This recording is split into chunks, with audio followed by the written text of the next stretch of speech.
Hang on, let's just tell them really quick. Hey, you guys. Hi, everybody.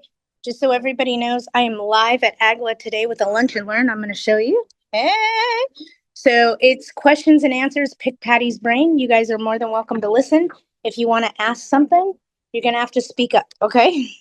So we're live at AGLA today at a lunch and learn. If you guys want to unmute yourself and ask me a question, go right ahead. But I'm going to leave you on our live webinar.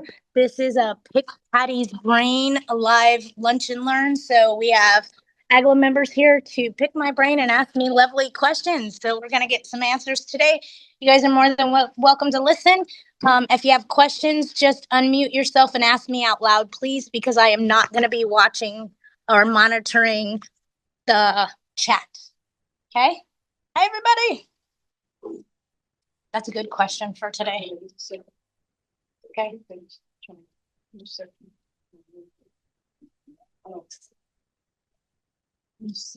the 10% that you can't charge after if it's not.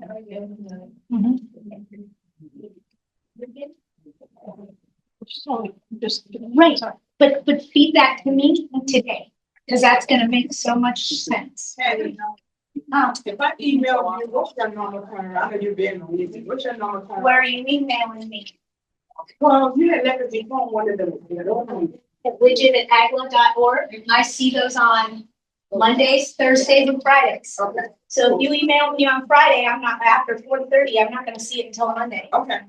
If you email me on Monday at close of business, I'm not going to see it till Thursday.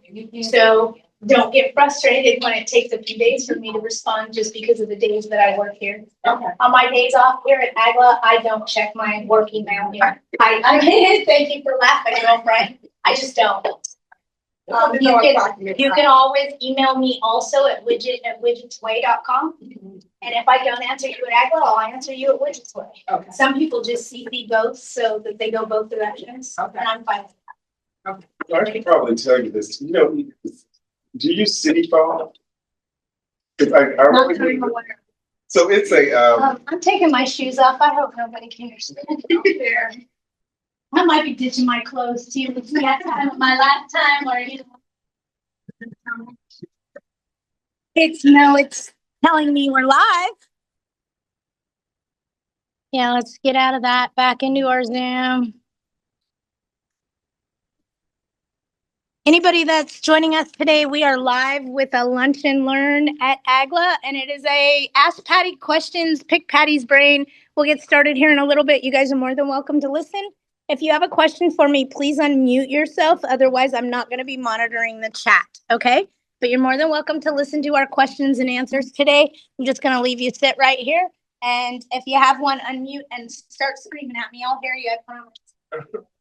Well, I figured you could tell everybody. I just assumed everybody knew what this was. And yesterday on the AGLA webinar with Niv, he mentioned something about he knew the sheriff's phone number. And it hit me, people don't know all these phone numbers are online. That's for the county. But for the city. Wait, the sheriff's phone number in respect to what? The sheriff lockout? No, like the sheriff's phone number. I forget his name. Blanco or whatever the sheriff's name is. Somebody help us. Okay, so why would that matter? It was very big. They wanted to talk to them about it, like lockouts and stuff.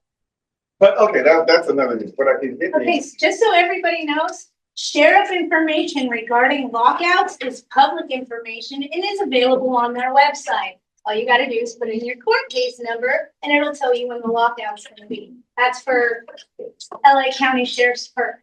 The whole county, you can watch monitor lockouts, just so you guys have an eviction going. That's something you guys can watch too.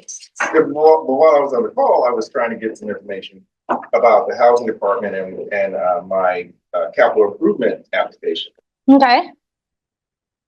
So I had trouble finding the number. So there is all the phone numbers for the city are online. It's been like that for decades. Yes, it has. I left the city, but I didn't know if everybody knew. It's called City Phone. It's just Google CITY and then FONE. City phone. Okay. Yeah, Never phone. heard of that. Didn't know about that. Phone number in the city of LA, the whole by department. Okay. Yeah. Is it city, like, Just city. Okay, just city. City phone. So hi, this is Patti Widget, Widget's Way here. We are live and in person at AGLA doing a lunch and learn. Everybody say hi to the AGLA members. Hello, hello. They are picking my brain today, asking me questions. I've had laryngitis, as you guys know, since February the 3rd. I am not contagious, so everything's fine. It's a me problem. If you guys have questions, unmute yourself and ask me. I'm not going to be monitoring the chat, but you're more than welcome to join us and listen to our questions and answers. We're going to have quite a few of them today. Some of them in regards to Section 8 housing. I know that's coming at me. I know there's a few questions going on today. So you're more than welcome to join us. If you have any questions, unmute yourself. Let me know. Julia, if you could keep typing something like that in the chat, just so people know that I'm not monitoring the chat. And if they have a question to unmute themselves, that would be awesome. Thank you, Julia. Hi, everybody. My name is Patti Widget. I got laryngitis. I don't know if you heard all of that. I've been sick since February the 3rd. Somebody decided to cough on me, and I heard it. And I was like, oh no, run! I didn't run fast enough. Okay. Apparently it got me. So here I am. Sorry I got a squeaky voice. It still works though, so we'll use it to the best of our advantage. I know today's class is questions and answers. This is your opportunity to pick my brain and ask me the questions you want the answers to. I'm also going to give you the opportunity, but I want you to tell me first. But this is how my tenant asked me. And I want you to pretend you're the tenant and throw that crap at me that they throw at you guys that you don't know how to deal with. I'm going to give you the answer. So look at it as a role-playing experience. You may tell me, hey, Patti, I'm showing up at my tenant's door because water's running out of it. I knock on the door and this is what the tenant says. Okay, and we're just going to role-play a little bit so that I can help you with those tricky situations and make sure you're using the right verbiage. Okay? Anybody have any questions to start off the gate? Yes. Hi, how are you? Good. You? Short, sassy, and ready for the weekend. Like a role play, is that what you're saying? If not necessarily, but if you're trying to say, hey, my tenant approached me like this, how do I react? Well, I want to know that. there's a question in the last webinar about the 10% additional tenant money. And Somebody has music playing. Yeah, we're working on that. I thought it was me. Okay. I'm sorry. Go ahead. Squirrel. the 10% question, is it, when I contacted LAHD, they said if it's a dependent or elder care, you cannot charge them an extra 10% for an additional moving in. If it's otherwise, you still can. You want me to answer the question for you to the best of my ability? Yeah. Why you're getting different answers is because you're getting opinions from different attorneys. Attorneys will only guide you in the way they're willing to argue in court. Simply said. I can't rely on LAHD's email or anything. LAHD says you cannot charge a dependent that's living in the property, an unauthorized dependent. So a child, a spouse, a partner, things of that nature. I'm going to be real honest with you. Yes, here's where I see it as us using it and it turning and biting us, okay? I'm going to use you as an example because you sat in the front row. Lucky you. Okay. In this case, it's fiance. Bingo! Let's talk about that, okay? As a fiance, they're not a protected class. Boyfriend and girlfriend, that's not a dependent, right? So you serve the notice that you're going to increase the rent 10%. And within that 30-day notice of that rent increase, let them go get married. They get married before the notice expires. Your notice is void. Marriage is a protected class in the state of California. Why they're boyfriend and girlfriend, why they're fiance, I say get them 10% unauthorized occupant. They're not married. The second they get married, you can do nothing. What about unincorporated areas? Hold on. I got two questions coming at me at once. Hold on. Same thing you're talking about. Unincorporated area. Unincorporated area did not change. Only LARSO told us we can no longer charge 10% for unauthorized occupants. So now you charge them the money, they're married now. Is that the rent? They got married within that 30 days before. Afterwards. Afterwards, don't care. That's like a history lesson, you know? But it wasn't that way before. What else? You come on, But what pick if my you, brain. what if you suspect that, you know, you think that they're married, but but, you If you want to add your spouse to the lease, can I have a copy of your, marriage certificates? Would I do that? know, you're allowed to. You can ask them, hold on. You can ask them to fill out an application if they're saying that they're spouse, so that you can add them to the contract. Okay. At that point, I'd be looking at last names. And then I'd be talking to my attorney with regards of whether or not I'm gonna require a marriage license. Okay, because marriage is a protected class in the state of California, just like children are, just like felons are. There's more protected classes in this state than in any other state in the nation. Scary shit. So how do you prove additional occupancy if they're sold to a visitor that they visit frequently? What does your lease contract say? I hate to tell you guys. So we can hear, I can't. Okay, her question was, and I'll try to repeat it louder. Fire it back at me, baby, because that squirrel gone. How do you prove additional occupancy How do you prove additional when occupancy? they're stating that they're just visiting, although they visit frequently? What does your lease contract say regarding unauthorized occupants? Does it say guests can stay no longer than 13 days. 13, 14, anybody else? 14. Speak up, how many? Why 3 days? Why 3 days consecutively? Because it's easier for us to watch them in 3 days than it is in 14. Simply said. Right. So Work smarter, not harder. You put on your contract, you must have written permission from the landlord for any guest that stays more than 3 consecutive days. And a total of 10 per year. All that does is force them to come ask you for permission. If they don't, they're in violation of their written contract, most likely. So once. Remember, I'm not an attorney, I don't give legal advice, just so we're all clear. Put cameras on your property to prove it? How do you prove It's it? only 3 days. It's so much easier than 14, because let's face it, sometimes in that 14-day period, they leave for the weekend. When they leave for the weekend, that 14 days starts over again. Not unless it's specified in the contract, which I put it in my rental requirements, that to leave out 1 or 2 days and come back is a violation of the lease. Just because you put it in your lease doesn't make it A legal. pattern.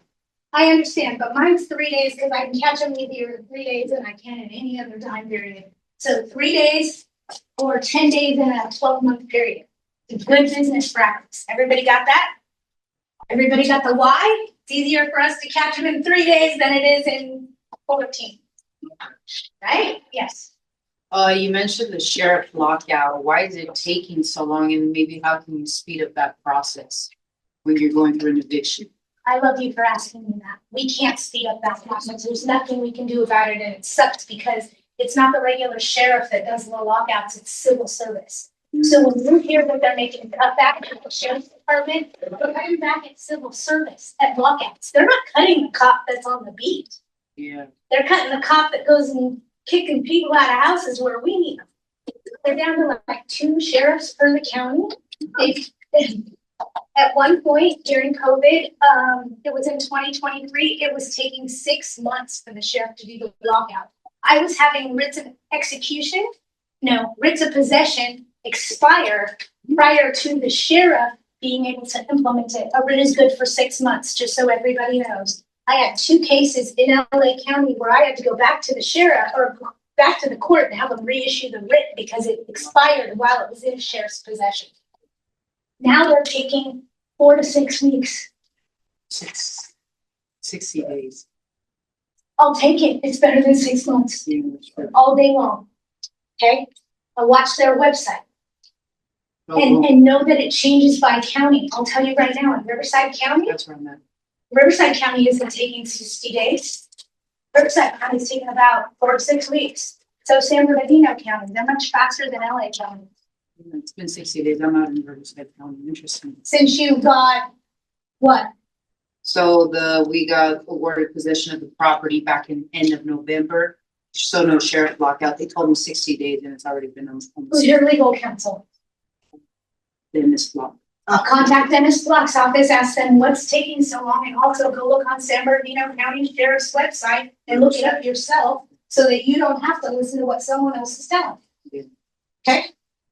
Yes. unincorporated part of LA, what signs do we need to post near the mailbox are visible? Unincorporated LA County, do you mean governed by DCBA? Yeah, You have to put the tenant protections that are for the unincorporated county area, not for LARSO, because there's two different ones, you know what I'm talking do about? we have to do the tenant right to counsel too? Yes, tenants' rights There's to two, counsel, or they all in one? there's two. Okay. two, we made it one. Huh, we made it one, Yeah, we made it. we made it one, Yeah, we put both. yay! Amen, Mona, thank you. Yes, sir. There's not the ability to hire a community sheriff privately. Not for restitution of the premises, no. It has to be done by the sheriff's office, by the sheriff marshal. And even if I'm city of LA, it's gotta be a sheriff, not an LAPD. Correct. Okay. It is civil service that does that, Okay. not the local sheriff. I will say this though, if you have a brother-in-law in the system or something like that that's the sheriff, they call their buddies and sometimes they can make it happen faster, but it doesn't happen very often. I'm just saying. Okay? Yes, sir. And then I'll get you our link. Yeah, I want to ask, when I bought the property, the initial tenant was in there, she had two teenage daughters, right? She moved out without letting me know and let her daughter actually take possession of the premises, right? Was the daughter over 18? Yes. And did you accept rent from the daughter? We'll see what it was. Hold No. on. I know you can explain, but there was a reason why I asked a very matter-of-fact question. I understand. Because it's that simple in this industry. Right. If you took rent, she's your tenant, Right. period, end of report. But what was, the mother was paying the rent all the time, but she wrote the checks out in her name. Uh-huh. And just by me going by the property to do certain things, I realized that the mother wasn't there. Mhm. And then I saw a daughter there. Then she had assuming, I don't know if it's her husband or a boyfriend, was staying there. What does So, your lease say regarding guests? well, that's the thing. So what you told me I need to do is do another application and ask, are they married? Well, no, I would say you haven't, let me give you guys all the correct verbiage on how I would approach that, okay? I would say, hey, how you doing? I know she got somebody else staying in your property. You have an unauthorized occupant there. This is when they tell me, no, that's my girlfriend, that's my wife, that's my daughter, that's when they tell you. So you can serve them with, most likely, with a curable breach of covenant for the unauthorized occupant, and that is usually when they will tell you who that unauthorized occupant is. Okay, yeah. If they are married, they are protected class. If I they are their understand. children, they are protected class. And in LA City, if they're dependent of them, in other words, they're a relative. Just look at it as a relative. Boyfriend, girlfriend is not a relative, not until they get married. So what I need to do is ask for another rental agreement and ask if they're. Well, it depends on the situation and what you're trying to do. Are you trying to get them out? Are you trying to add them to the contract? Are you trying to? Trying to get them out. Okay, but that helps me answer your question better. I would be contacting my legal counsel and asking my legal counsel, I got you, sir, how many curables I had to have before I could do a quit for an unauthorized occupant and be successful in the eviction trial. That is the key word. How many curables do I need before I do a quit based on an unauthorized occupant in the city of blank and be successful in the eviction trial? Okay, that is the key word to add at the end of what you're asking your legal counsel. One What more if the time. person's an android? I'm gonna tell you right now, I have 2 tenants that are attorneys, thanks to Google. Google AI now Googles the law when they ask it a question and spits out the freaking civil codes. Right. All these tenants just became Google AI attorneys and they know the answers to everything. Yeah.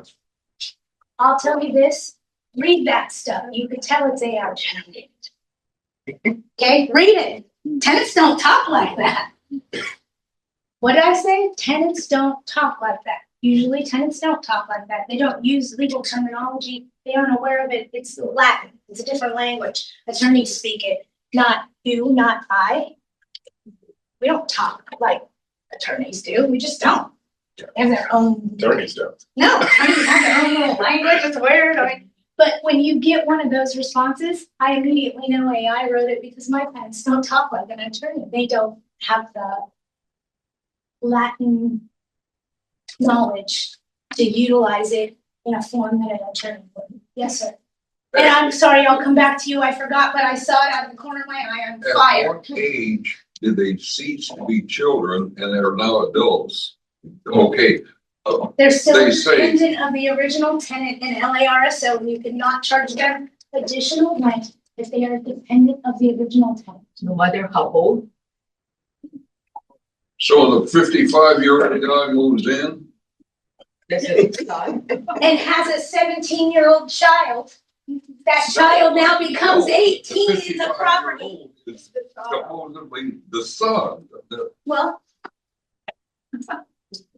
There you go. Here's a sign. Tough luck. according to California's state building and safety code, you can have 9 people for every 690 square feet, sir. With all due respect. The 2-bedroom plus 1 is known as the industry standard. It is not the law. Huh? Okay. 2 plus 1 is the industry standard, but it is not the law. So in order to enforce the 2 plus 1, you must have it in your criteria, a maximum occupancy of blank persons. Notice how I didn't say adults or children. Notice how I didn't say single for a studio unit. Okay? In other words, let's say I have a studio apartment. This unit is for singles only. Singles only? Single occupants only? Can I do either one of those? No.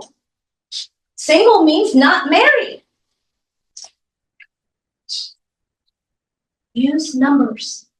1, 2, and the word persons, not children, not adults. 2 persons plus 1. There's a maximum occupancy on this house. It has to be in your criteria and in your lease to be enforceable. If it's not in both of those places, the state law applies, which is 9 people for every 690 square feet. It's disgusting. Yes, sir. Wait, I'm gonna get fired. Yes, sir. Coming back to you. I didn't forget. I'm No, so it's okay. It's all good. what? Going back to this gentleman's scenario with the mother left, but the daughter moved in. Uh-huh. When you were describing having the conversation, you're having that conversation with the mother, right? Not the daughter, and she's not on the lease. Hi, what are you doing? Why are you looking here? I noticed that you've been here for more than 3 days, but I verbally would not approach anyone. I would serve the notice because of the Tahoe Act. And not only that, but she now has 3 children. Oh, gee. They weren't on the original lease. You see me immediately shut up, right? Somebody else said something to me, Patty, I have a lady that's qualified to rent a 3-bedroom house. I rented it to her. I said, okay, great. She goes, now she's telling me she wants to be a foster mom and adopt children and foster them. Can I tell her no? Anybody answer that for me? How many foster children can they have? As many as the state will allow. Unless you have it written in the lease agreement, how many persons per that can live there, correct? Right. No. Depends. Children are a protected class in the state of California, so when it comes to kids, you gotta be real careful. But they are related to her, so in this example. This creates a whole different snollygoster of problems because they're basically, and look at it from parents' perspective, they're taking children that are homeless and placing them with families. You're gonna tell somebody no? What's wrong with you? Right? Right? Okay, it makes us look bad. I just wanted to put it in a different perspective so you guys saw what I was trying to say when you get into court and you're like, I don't want them to rescue homeless children. Can you hear yourself? Hey? We're gonna need to change up the information rental agreement. So if that information that you're speaking about isn't in that agreement, what type of hoops you have to jump through to get it in, get it signed off on, reestablished. If you want to raise your rent, what notice do you use? 30 to 30. A 30-day notice to change the terms of tenancy regarding rent. If we want to change a rule, what notice do we use? 30-day notice to change the terms of tenancy not related to rent. So anytime you want to serve a notice that changes the rule, it would be a 30-day change of terms. You cannot serve that while they are in a lease term, and under LARSO, you cannot serve that where it would charge the tenant more money. Example, you can't take a $5 late fee and make it a $500 late fee. It ain't gonna fly. Yes. I think that the only way to get around that is that when we get foster care or we do adult children facilities, I think that we have to go to the Department of Health Services that define how many can be put in a bedroom. Now that's And of what sex? Huh? And of what sex? Exactly. They don't allow teenage children of So what I'm opposite saying is, sex we to say we share can let the as same many to bedroom. come in because we're taking in homeless. If it's governed by a governmental agency, they determine how many, and like you said, whether the male or female child can share the same bedroom. So that could be one thing that would limit how many they can get. Correct. I'm gonna move you guys over here so you can hear better, but you're gonna be staring at my back. Sorry. Patty, I have a question whenever you get a chance. Okay, go ahead, Julia. And everybody's looking at my phone now like, who's talking? Go ahead. Yeah. What you got? Can you charge 10% if they're swapping one roommate for another roommate in Larso? No, what you're speaking about is roommates, not unauthorized occupants. The answer to your direct question is no, absolutely not. Make sense? Yes. 10% is thank you. for unauthorized occupants, has nothing to do with roommates. Okay? So, Sorry. hey Patty, it's Holly. So if a roommate is moving out and you're finding a new roommate, the new roommate. Wait, why would you find a new roommate? Oh, I'm not finding a new roommate. There you go. Okay. So again, if my tenant, I have two tenants. One tenant is moving out and they need a roommate to cover their rent, fine. Can I charge 10% more for the new roommate? Is it in Larso? Yes. And they're not related? No, they're trading one roommate for another. The answer is no. Got it. Okay. Good proof of knowledge. And Mona's sitting back there going, nope. And I'm like, yeah, that's what I figured, but now no. Just so you guys know, Mona is a guru at LARSO.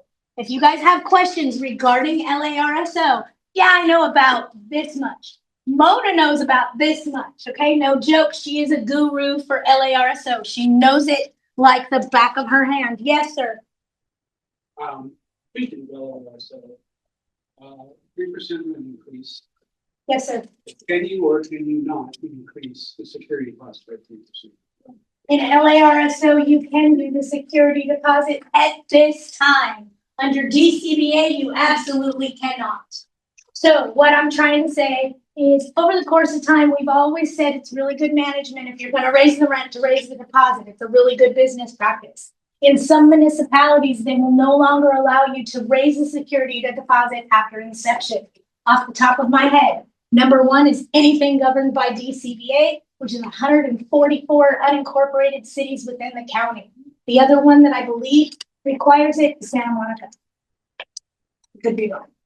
Santa Monica, that's Hollywood, nobody does. Only LA, they allow. Nobody else. Hold on. Riverside County, San Bernardino County, Kern County, Inyo County, San Diego County, they all allow it. Yeah, but then any property in LA County.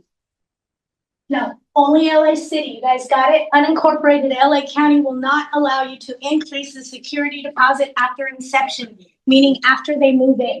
Multi-family, any property under 1480. Any property under AB 1482 state. And the attorney on the webinar stated that if you've done that, that anything extra over than the original security deposit has to be considered rent. And we have to apply that credit to Usually that attorney. they're taking that as an expense. When you're collecting a late fee, they're considering that as a rent. Yep. Late fees are no joke anymore, you guys. They've become quite smelly roster. Okay? Let me explain why. My rent's $3,500 and I charge 10%. Why? Because it's a deterrent. I don't want them to pay the rent late. Right? I want them to pay the rent on time. So I charge 10% on a $3,500 rent. How much is that? $350 a month. A tenant is not gonna want to pay that so that they can pay their rent late. Agreed? I didn't know you could charge 10%. I thought it was the prevailing for the county, like 6%, I thought was like. You're now saying it's 10%? Slow down, okay? I'm just talking to you out loud and hear what I'm saying, okay? I'm using that as a deterrent. If I collect it, am I making a secret profit? Because my mortgage company only charges me $35. I'm a broker, remember? I gotta be ethical and follow real estate law. Yeah, no, can't do that. I also can't put any of my tenants' rents in interest-bearing accounts. None of their security deposits as a licensed agent or a broker. That's BRE law. You cannot have interest-bearing accounts on your tenant security deposits under BRE law. Well, now that RSO with the security deposit, you're now saying that it used to be, they give you the, now it's 3.03. Right, and for 2025, the interest on security deposit was 4.32. Yeah, the things we know by heart. Right. Currently, it's how much, Arlene? I don't have this one. 3.03. $3.03 is how I remember in my brain. So 3.03 is for 2026. Correct. Okay. Or Or if you show them that you have it in an account that doesn't bear interest, you don't have to pay it. okay, Yeah, but in that case, you have to give the tenant a copy of all the statements. Right. Why do you want to do that? I'm not making my tenant. hold on. I'm gonna call Seb over at First Century Bank and I'm gonna open a bank account for each one of my tenants' security deposits. And I'll let them see that all day long because they ain't seeing nothing else. But I agree, I don't want my tenant to see my bank statements. I agree with that. Oh, yesterday in the webinar, Niv said we can redact. Oh, Mona. Is that Mona? That's Mona, just hang on. Oh. Mona, we got a question for you, here it comes. So I was gonna say, I didn't watch Niv's webinar yesterday, but I gotta tell you guys something. Anytime we have an attorney talk on a webinar or at the apartment association or live and in person, for the next 3 to 5 days, our phones blow up. Look at Mona, she rolled her eyes at me. Our phones blow up because, did you hear what that attorney said? Yes, we did. Attorneys will tell you what they are willing to argue in a court of law. That is it, what that attorney is willing to argue. So if Niv said whatever Niv said, Niv wants to take your case fighting that. It doesn't mean Block does. It doesn't mean Brennan does. It doesn't mean somebody else does. Does that make sense? oh yeah. Okay, so an attorney will tell you what they're willing to argue. They will lead you down that road of what they're willing to argue. That's why attorneys have different opinions. That's why when you ask 2 attorneys the same question, you get 2 different answers. That's why when I ask an attorney a question, I ask 5 attorneys and go with the most common 3. Okay, makes sense, right? If you're gonna give somebody a solid answer, at least go with the majority. Yes. Wait, Oh, sorry. It was a question in there. What would we have to show them in the statement? I mean, can we redact the account number and? Yeah. Sure, you can redact that Okay. stuff, but I still don't want them to see everything that's going on in my bank statement. You can I redact it. have 30 units and I'm collecting $2,000 from each tenant, so they know what balance I have in that account. Well, wouldn't we just be showing them, you just have to show them the interest rate? Somebody has a 30 unit, they have to make. Look at, this is new. Everybody pay attention. This is new. Whenever something comes out that's new, it's always, he said, she said, I don't know, we're running around like chickens with our heads cut off and we're not sure. The reason is there's no case law yet. That's why you get so many answers on something that's new. Nobody's challenged that new law yet and defined what the rules are gonna be. That's why you get so many answers. So my opinion to you is this, take 2 steps back and watch someone else face plant and then decide what you want to do. Okay? We don't look good in orange. My theory is stand back over here and watch what someone else is doing. And if it's working and it's going, hey, go get in that line. But I wouldn't get in line to jump off a cliff right away. Arlene, and then I'll come to you. No, because, I was on that NIV thing also, and his thing was on section 8. You know, Dennis Block said that if you have one tenant that's section 8, the whole building is section 8. Yesterday, NIV said no. So you're getting 2 different stories. No, it is, because when you're serving the notice, you have to give everybody 30 days of giving the rent, remember? According to, which act is that? The CARES Act. The CARES Act. CARES Act, yeah. But if you only have, so let's say you have a 30-unit building and you have one tenant that's section 8. Yeah. When the tenant is late, not section 8, you still have to serve them 30 days notice to clear. Block is saying you have to serve every 30 tenant a 30-day. That's what Block says. Davidovich says no, only per section 8 has to do the CARES Act. The reality of it is there's no case law yet. All the tenants, so somebody is. I have a 20-unit apartment complex and one of them is section 8. Yeah, so if number 1 is section 8 and number 10 is not, you're serving a parent or quick notice, you have to give them 30 days. So that's what he's saying. Tell everybody in the unit. Yes. Yes, and Davidovich is saying no, only to the section 8. Have some argument. You see, that, so that's what we're teaching today is why we get different answers from legal counsel. Why you guys are getting different answers. Brendan lost the case because of that. He did not serve 30 days notice to the tenant. Maybe the 4 and section 8 tenants there. Every tenant, or you just said the one tenant that's section 8? No. Every tenant in the building now falls under the CARES Act because federal funding is touching the property. Wow. But even if they pay even if they pay the rent on time, they're still getting a 30-day notice. No. Out of the 29, No, if that tenant doesn't pay rent, you don't use 3 days anymore. you use the 30-day notice to pay or for quit. your whole building. Moving forward, okay, I see. I got it now. For everybody. Everybody.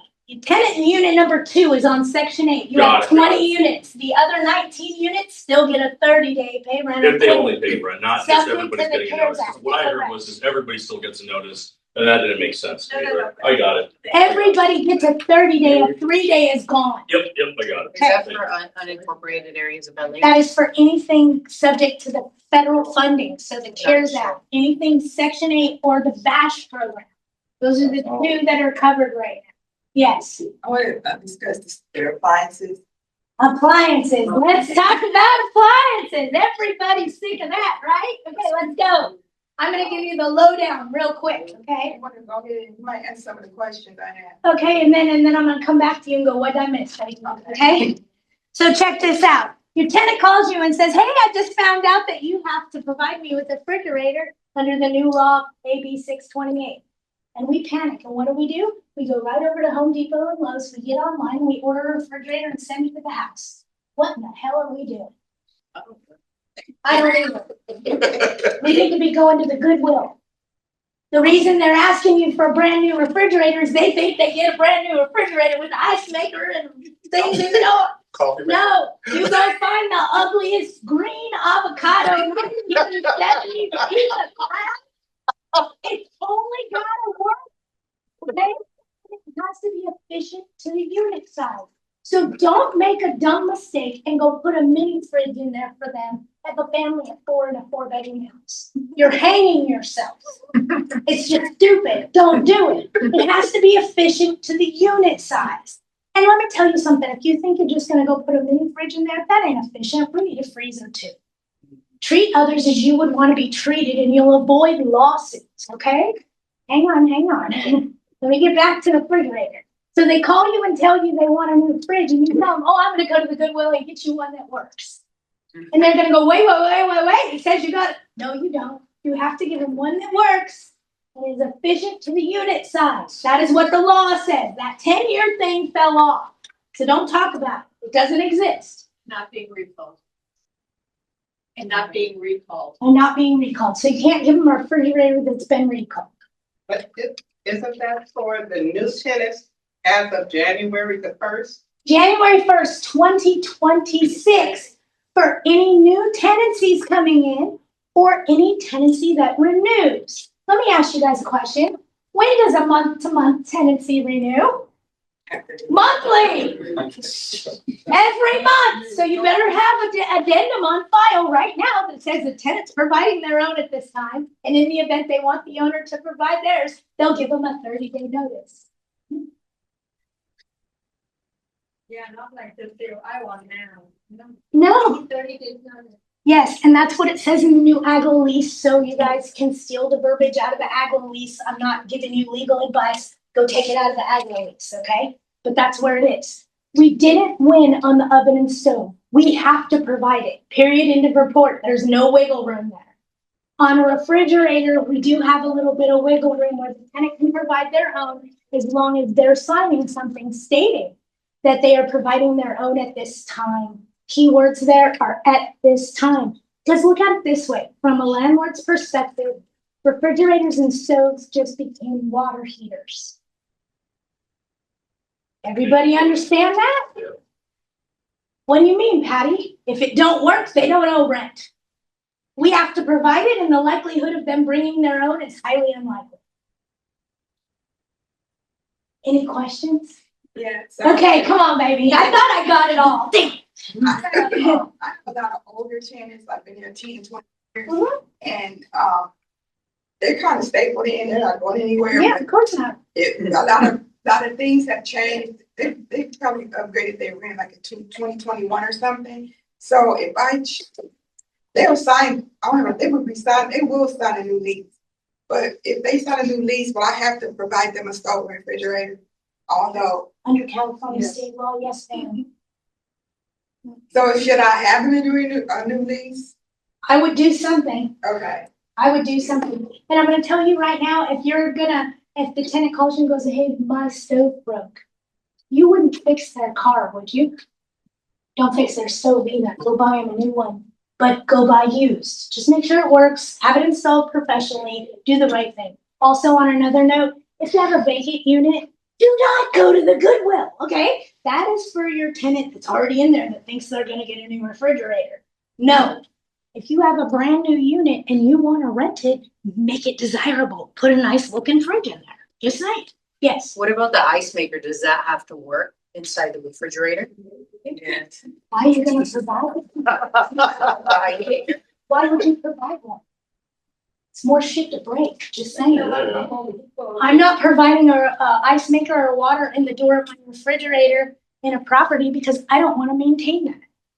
I mean, how many times does something happen and the ice machine messes up and then it floods the whole freezer with ice? It happens to us, right?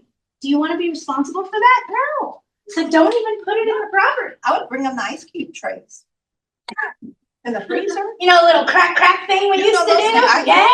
Old school stuff. I called you up because I had it. I thought we had to replace it. Replace what? To fix the ice maker. What? You know what? No, we have to put a refrigerator that works in there. Okay? Any consideration for any universal standards, like in the new unredded one, you want to get it ready, so you put this nice one in there, but you gave a. You want to know what happened? I'll tell you exactly what happened, because I'll say it like I did it. Say it. I will. Go ahead. I took my refrigerator out of my garage, moved it over to my tenant's house, and said, "Here you go, it works." I called you up So you don't about think it. a tenant could have an issue of concern, or you got a nice one over here, but a used one over there, or anything like that? I have to provide you a working refrigerator. I called you up about a tenant that I had who had been with me for about 5 years. And she's moved to a different unit, but her freezer stopped working and I called you. And in my lease, it states that while the landlord provided the appliances, they're responsible for any repairs if it doesn't work. And I found out, as you told me, it's like a hot water heater. If it broke, you better fix it because there's a certain amount of days to get it fixed. I'm not gonna get a repair person because next thing you know, there's different parts it's needed. By the time you pay for travel and mileage, I just went to Home Depot and got one.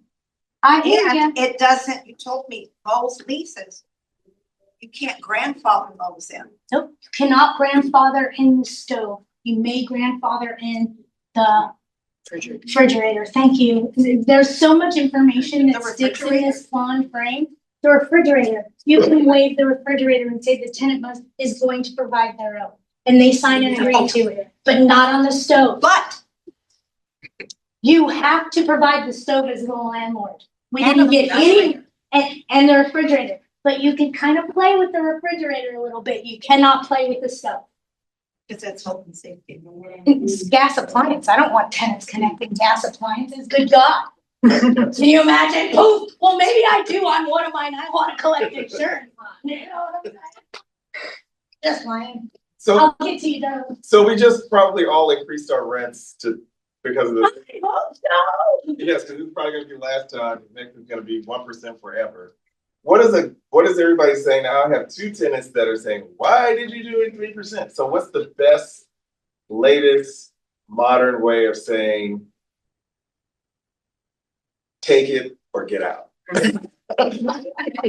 Approximately, which is Usually when you raise rents, that's when tenants tell you about everything that's broken. Let's be realistic. You raise the rent, they tell you everything that's wrong with the property. They go hand in hand together. Kind of like when you're searching out a rotten smell, you're probably looking for something that's deceased. Just saying, they go hand in hand together. If your tenant is complaining that they need more trash cans, you probably have unauthorized occupants, right? They go hand in hand together. You just gotta pay attention to what goes hand in hand together so it helps you not go down the rabbit holes. Did everybody get the three things that go hand in hand together? When we raise the rent, they tell us what's broken, right? Smell complaints usually mean you're looking for something that's deceased. It could be a critter, it might be a human, you never know. Be prepared for that. I mean, it is something you need to be prepared for. I had a gal call me once, and all I heard was the distinctive sound of stilettos running on cement on the phone. Clack, clack, clack, clack, clack, clack. We all know the noise. Clack, clack, clack, clack, clack, clack, clack, clack. That's all I hear. So I just start yelling in my phone, run, run, run. Because I don't know why she's running, but I'm trying to be her little cheerleader, you know? And she's yelling at me, Patti, there's a dead body in the property. And I said, okay, you can stop running. It's not chasing you. And he goes, okay, what do I do? I'm like, call 911 and then your supervisor. If you still need my help, call me back. But sometimes those things, I can't see what you guys are dealing with. I'm just guessing. So the more you feed me, the better I'm able to answer your questions. Somebody else had a question while I was done with you. It was this way, yes. Yeah, well, that was my tenant just called. And what? Come on, what they say? Come on, They took the door off. It's in the living room and the dining room. It's a closet. They, for whatever reason, they took the daughter took the door out and set it outside. Set it outside in the backyard against the garage. So I was over there one day and I said, what? Why did you take the door off the The daughter didn't take the door off. The adults took the door off because the daughter lost her privileges. Well, yeah. Let's talk like this. Right. That girl did not take the door off her privilege. I'm sorry, sir. No. I guess her husband or boyfriend took it off. Somebody took it off Yeah. because they were pissed at the child because they're not doing what they were supposed to, so they took away the privilege of the door. Let's be realistic. It was outside. And so I got the door. So I asked her, why did you take the door? She couldn't give me an excuse. So what I did, I took the door and put it in the garage.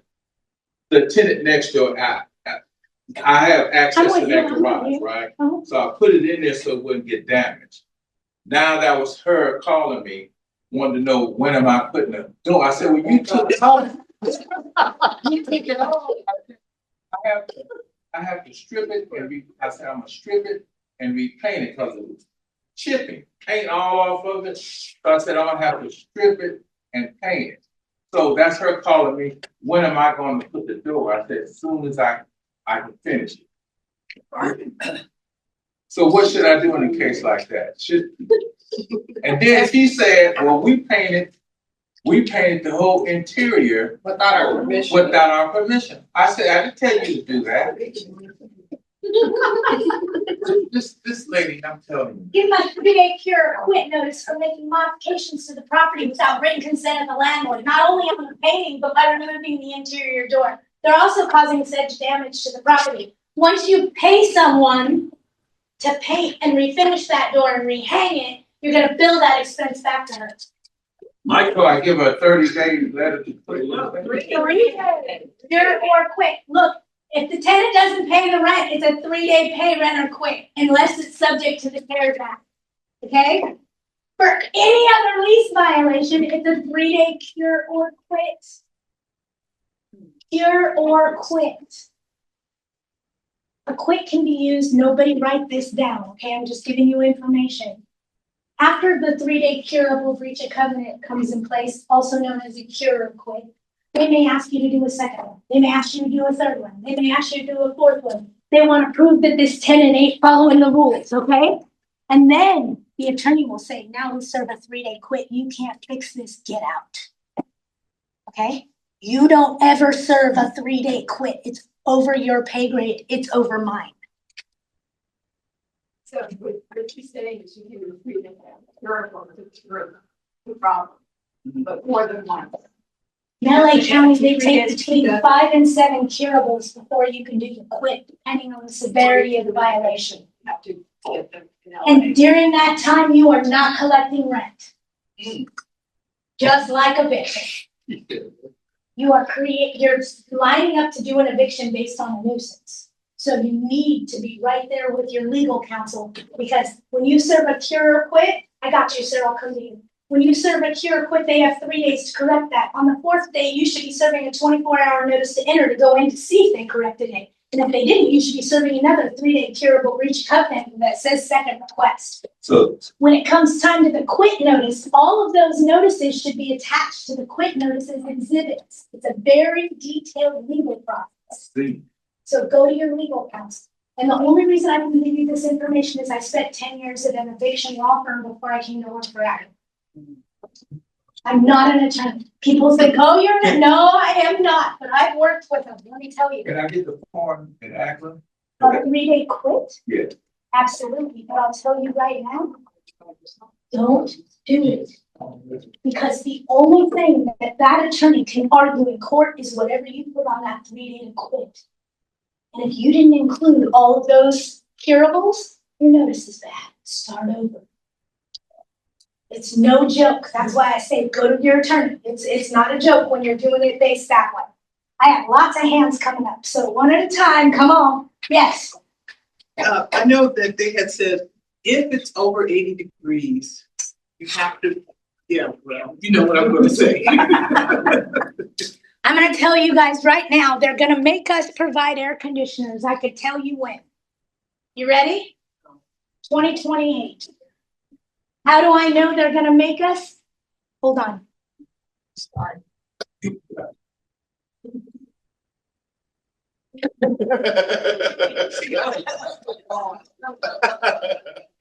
The crystal ball says they can change building and safety code in 2028, not until.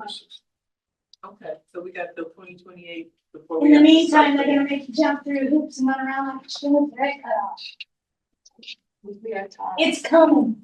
So does that mean each and every room has to be 80 degrees, or does that mean, yeah, the living room has to be, or the bedroom has to be? 1, 2. Uh-oh, she's going back to her. Black said one.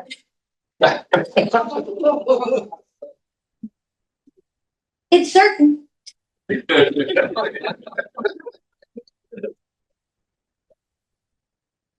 get what I'm saying? It's a new rule. There's no case law. Remember we talked about this? Okay, we're gonna go back to that. Wait till somebody challenges it and it becomes the law. I know it's a rule now, but nobody's quite sure what's gonna happen. Yes, sir, and then I know you guys over here. I didn't forget you, I promise. Okay, stay close. I don't, oh, no. I got a tenant, moved in 10 years ago, Okay, tenant moved in 10 years ago. husband, wife, and daughter. Husband, wife, and daughter. Daughter has 2 kids in the last 2 years. Daughter's had 2 kids in the last 2 years. Got it? Recently, the wife sends an email to release the husband from the lease. Oh. The wife can't release the husband from the lease contract. Not quite done. Okay, go ahead. Keep talking to me. And Okay, I'm good with Jerry Springer. within the last 2 years, I've noticed a new person coming in and out of the apartment with the key. I'm assuming it's the partner to the daughter who has 2 kids. I'm assuming. What city is he in? City of LA under rent control. So my question is, a lot of questions there.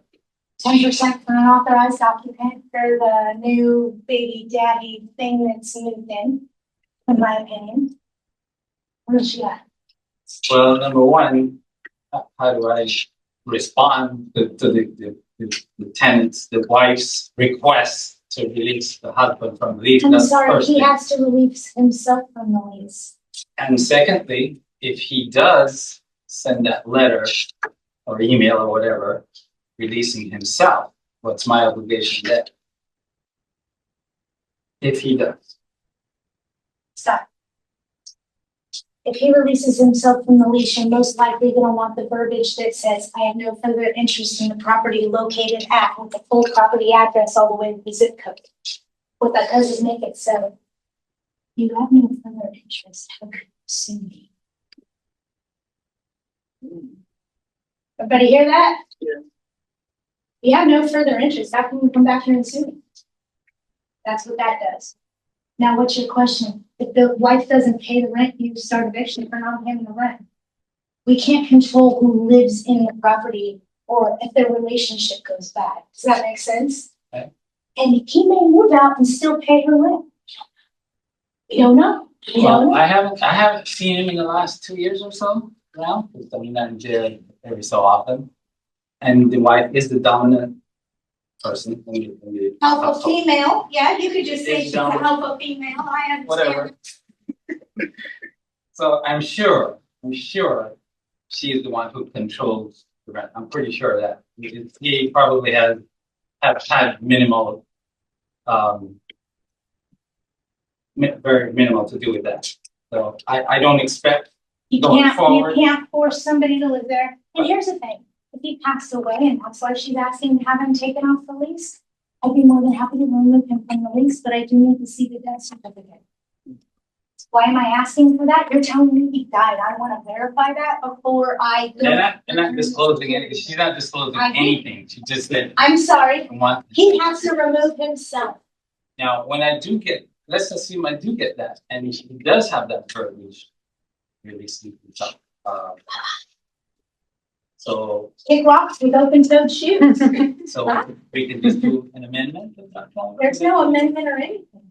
Look at it. He gave you documentation. He's gonna pick this up. He gave you a documentation right here saying that he has no further interest in the property. Therefore, he's not entitled to the security deposit when she vacates. That was gonna be my next question. That's where that comes in.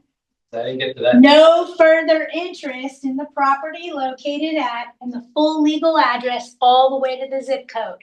Don't forget the unit number. No, I have a question. What if the check was written?